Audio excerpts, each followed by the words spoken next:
कक्षा 10वीं में हम प्रतिस्थापन विधि के सवाल करेंगे। 2 प्रश्न हमने पिछली वीडियो में करे थे। तीसरा प्रश्न देखेंगे कि 0.2x प्लस 0.3y बराबर 1.3। फिर है 0.4x प्लस 0.5y बराबर 2.3। अब इसको हल करेंगे हम। तो देखते हैं यहाँ पे दशमलव दिया है और दोनों समीकरणों में दशमलव दिया हुआ है। और एक बात सब में ये भी है कि दशमलव के बाद सभी जगह एक एक अंक दिया हुआ है। तो यदि हम इनमें 10 का गुणा करते हैं तो दशमलव हट जाएगा। तो इन दोनों में अगर 10 का मान लो गुणा भी कर देंगे, यहाँ पे 10 का गुणा करा तो ये 2x हो जाएगा, यहाँ 10 का गुणा करेंगे तो 3y हो जाएगा, और यहाँ 10 का गुणा करेंगे तो ये 13 हो जाएगा। यहाँ पे 10 का गुणा करेंगे तो 4x हो जाएगा, ये 5y हो जाएगा और ये 23 हो जाएगा। तो हम 10 का गुणा कर लेते हैं। तो 10 का गुणा करने पे ये समीकरण थोड़ी आसान हो जाएगी। तो मान लो 10 का गुणा करने पे ये 2x प्लस 3y बराबर 13। ये हो गया समीकरण नंबर 1। इसमें करा तो 4x 5y और ये 23, समीकरण नंबर 2। अब इसको हम प्रतिस्थापन विधि से हल कर रहे हैं, तो हमें पहले x का मान निकालना है। इसलिए दोनों समीकरण में से एक जो थोड़ी सरल समीकरण या छोटी समीकरण दिखे वो हम उसको पहले ले लेंगे। तो हम यहाँ पे समीकरण 1 को लेते हैं। तो समीकरण 1 को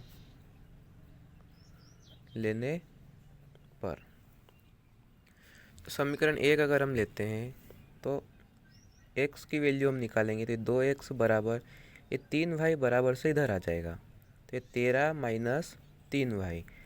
अभी x बराबर ये 2 है, जो x का गुणांक है वो इसके बटे में आएगा, तो 13 माइनस 3y बटे 2। इसको नाम देंगे हम समीकरण नंबर 3। अब ये जो x का मान है उसको हम समीकरण 2 में रखेंगे, 1 में नहीं रखना है, क्योंकि 1 को हमने लेके हल करा है। अगर 1 में रखेंगे तो गलत हो जाएगा। तो x का मान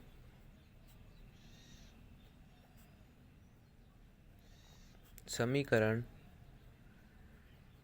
2 में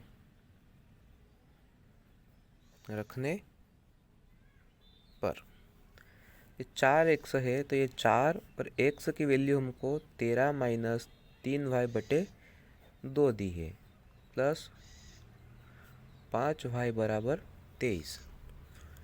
अब देखें तो 2 से ये 4 कटेगा, 2 एकम 2, 2 दूनी 4। अब 2 का गुणा इसके अंदर करेंगे तो 2 का गुणा 13 में करा तो 13 दूनी 26, फिर 2 तिया 6y प्लस का 5y बराबर 23।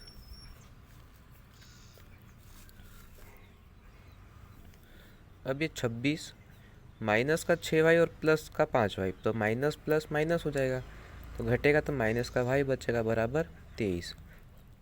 अब ये माइनस का y बराबर 23 प्लस का 26 इधर ले आएंगे तो माइनस का 26। ये माइनस y बराबर ये घटेगा तो माइनस का कितना बचेगा 3, तो ये माइनस से माइनस कैंसल, तो y बराबर 3 बचेगा हमारे पास। यानी कि y का मान हमारे पास 3 आ गया है।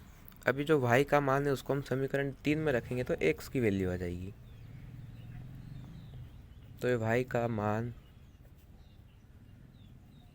समीकरण 3 में